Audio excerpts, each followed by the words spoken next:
What if the matrix isn't something outside of you? What if the matrix is actually an identity? What if the matrix is a reality actually created by that same identity? Now, in part one, we explored the split between the feminine principle and the masculine principle, the split between the emotional body and the mental body, the split that creates duality within consciousness itself.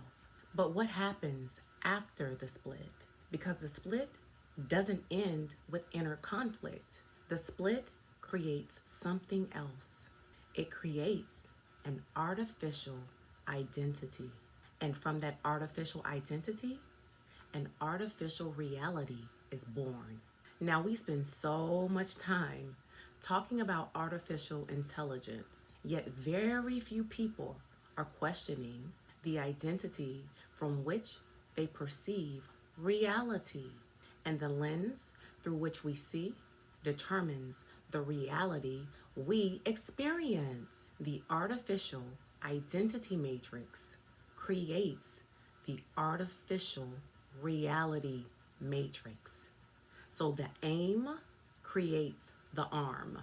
And today, we're going to explore what that means. Welcome to your cosmic sanctuary. My name is El the Alchemist, also known as the Holistic Energy Alchemist.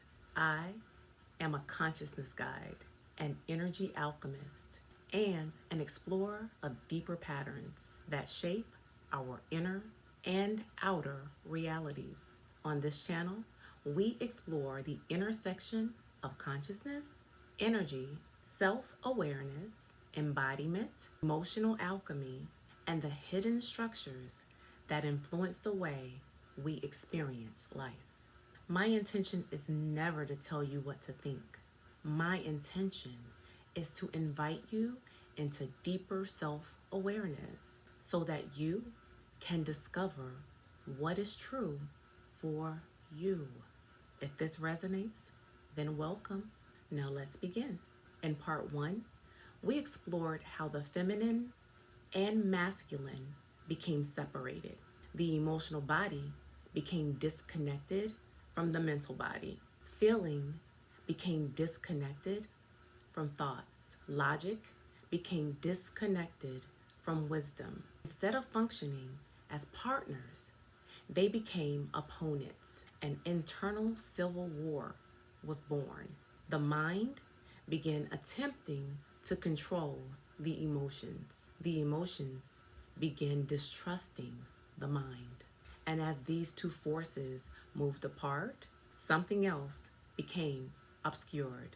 The heart, the bridge, the meeting place. I also call it the altar, the place where feeling and knowing become integrated, the place where the soul can be heard. Because when there is constant conflict inside, it becomes difficult to hear the deeper intelligence beneath all of the noise. As the conflict deepens, many people begin losing connection with their deeper essence. Not because the soul disappears, but because the noise becomes louder than the signal.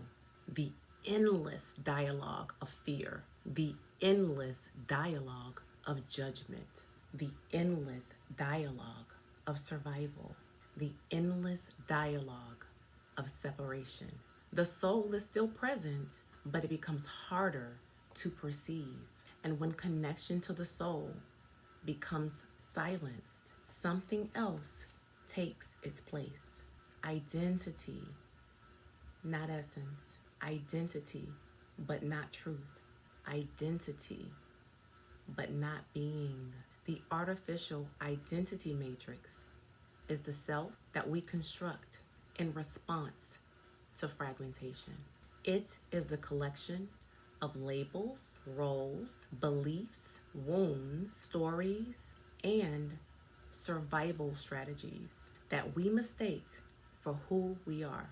We become our profession, our political affiliation, our religion, our successes, our failures, our trauma, our accomplishments, our image, our status, our opinions, our identities. And gradually, the performance becomes so familiar that we forget it is a performance. The artificial identity is not who you are, it is who you became while navigating fragmentation. It is the survival self, the constructed self, the adaptive self, the self created by the split. And because perception shapes reality, that artificial identity begins creating an artificial reality. So the artificial reality matrix emerges from the artificial identity matrix. The aim creates the arm. The reality we experience becomes filtered through the identity we believe ourselves to be. And because fragmented beings create fragmented systems, the inner conflict begins expressing itself outward. What exists within becomes reflected without. The internal war becomes externalized. And suddenly, we see division everywhere. Black versus white, red versus blue, left versus right, us versus them, men versus women, religion versus religion, control versus freedom. The pattern repeats itself endlessly because fragmentation reproduces fragmentation. Everything creates in its own image. The split echoes through every layer of reality. Individuals, families, relationships, communities, institutions, nations, civilization. The same pattern again and again. One of the most fascinating things about fragmentation is that it is a fractal. It replicates itself. A divided person creates divided relationships. Divided relationships create divided communities. Divided communities create divided societies. And divided society normalize division. So fragmentation becomes so common that it appears normal. Until conflict becomes so common that it appears natural.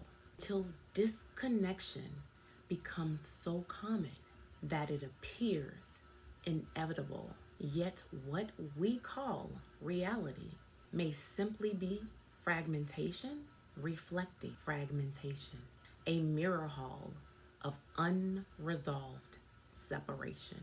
This is not about blame. This is not about villains. This is not about good people and bad people. This is not about creating another enemy, because the moment we create another enemy, we are repeating the same pattern. This is about consciousness. A fragmented consciousness creates a fragmented reality. But an integrated consciousness creates an integrated reality. Now the question becomes, what pattern is operating within you? And once we can see the pattern, we are no longer unconsciously trapped within it. Now, if the split creates the artificial identity matrix, and if the artificial identity matrix creates the artificial reality matrix, then what exists beyond the split? What happens when the emotional body and the mental body stop fighting? What happens when the feminine and masculine principles become allies? What happens when the heart becomes the bridge? What happens when the soul is no longer silenced by fragmentation, because beyond duality is not the victory of one side over the other. Beyond duality is integration. It is wholeness. Beyond duality is something else entirely. And that is what we'll explore in part 3. Now, if this transmission resonated with you, I invite you to sit with it. Observe the patterns, not only with the worlds around you, but within yourself. Notice where fragmentation may still be operating. Notice where division may be asking for integration. And most importantly, notice what begins to emerge when you bring awareness to the pattern. Now, if you're enjoying this series, be sure to stay tuned for part 3, where we'll explore the path beyond duality and into integration. As always, take what resonates, leave what doesn't, and trust your own inner knowing. Thank you for spending this time with me in our cosmic sanctuary. Until next time.